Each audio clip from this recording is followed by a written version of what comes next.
Now first sum we have done for Cramer's rule.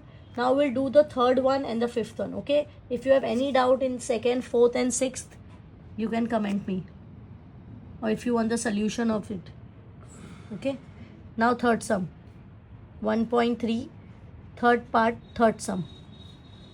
X plus 2y is equal to minus 1. Again, by which method? Everyone, Cramer's rule. Equation number 1, 2x minus 3y is equal to 12. Equation number 2. Okay, now simple method. क्या find करना है हम लोगों को? d dx और dy. Okay, d कैसे find करोगे? x का कोएफिशिएंट मतलब क्या? उसके आगे क्या है? नंबर 1, 2, इसके आगे y 2, इधर -3. कांस्टेंट नहीं आएगा d में. फिर dx बताओ. x की जगह पे जो x की लाइन है ये, जो x की लाइन है ये, और ये y की लाइन है. ओके, तो x की लाइन में क्या लिखना है? कांस्टेंट 1 और 12, और y की लाइन में 2 और -3. dy x की लाइन में वही 1 और 2, और यहाँ पे x के कॉलम में, सॉरी y के कॉलम में क्या लिखना है? कांस्टेंट. Very simple. ये 3 की वैल्यू फाइंड करनी है. तो dx डिटर्मिनेंट आ जाएगा -3, 1, -2 into 2. Go from right hand side first.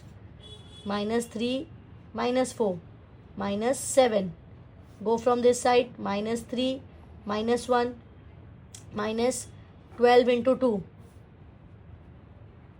तो माइनस माइनस प्लस, -12 2 24. क्या आंसर आया? -21. dy 12 into 1. Always go from right hand side. 12 plus 2, that is 14. Very simple. What is x? dx by d. What is y? dy by d. What is dx? -21. What is d? -7. What is dy? 14. What is d? -7. 7 1 जा 7 3 जा 3 हो गया. 7 1 जा 7 2 जा. Okay, 1. तो 2 upon -1 is -2. हो गया answer. कितना इजी है क्रेमर्स रूल. फिनिश. अभी और एक सम करेंगे हम लोग. Sum number, now Cramer's rule, fifth sum. 4m plus 6n is equal to 54. ये लग रहा है कि सब 2 के टेबल में जाएंगे. They all the multiple of 2s. So we can reduce the number. Divide by 2. 2m plus 3n is equal to 27. ये इसको हम लिखेंगे इक्वेशन नंबर 1. क्या किया हम लोग ने यहाँ पर? Dividing the above equation by 2, both the sides. Okay. Next equation, 3m plus 2n is equal to 28. Equation number 2. Okay, take Cramer's rule. अभी क्रेमर्स रूल में हम लोग ने क्या किया था? d dx dy. dx dy क्यों किया था हम लोगों ने? क्योंकि x और y में इक्वेशंस थे. अभी हम लोग क्या करेंगे? d तो कॉमन रहेगा, d फाइंड करेंगे. What is d?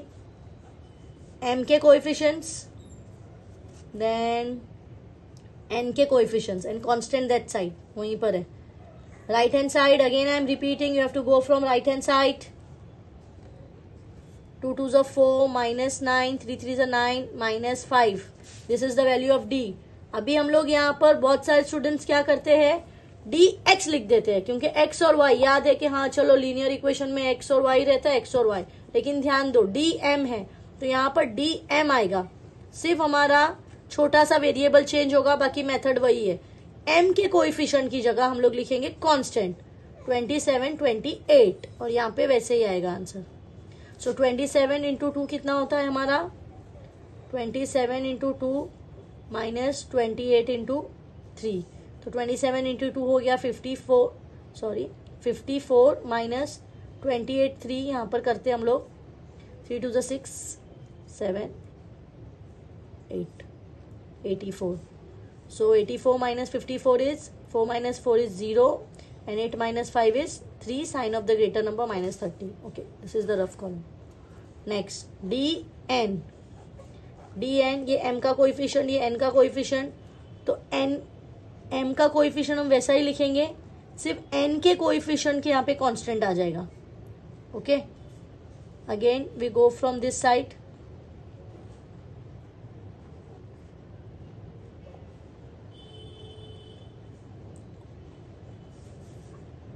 Okay, 28 2s are 16 4 5 56 and 27 3s are 21 3 2s are 6 7 8 81.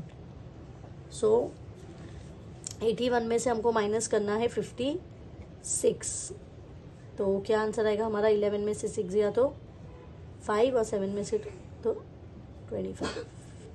Okay, sign off the greater number. अभी हम क्या फाइंड करेंगे? m, that is dm upon d. What is dm? minus 30 upon minus 5. 1 and 6, and n is dn upon d. What is dn?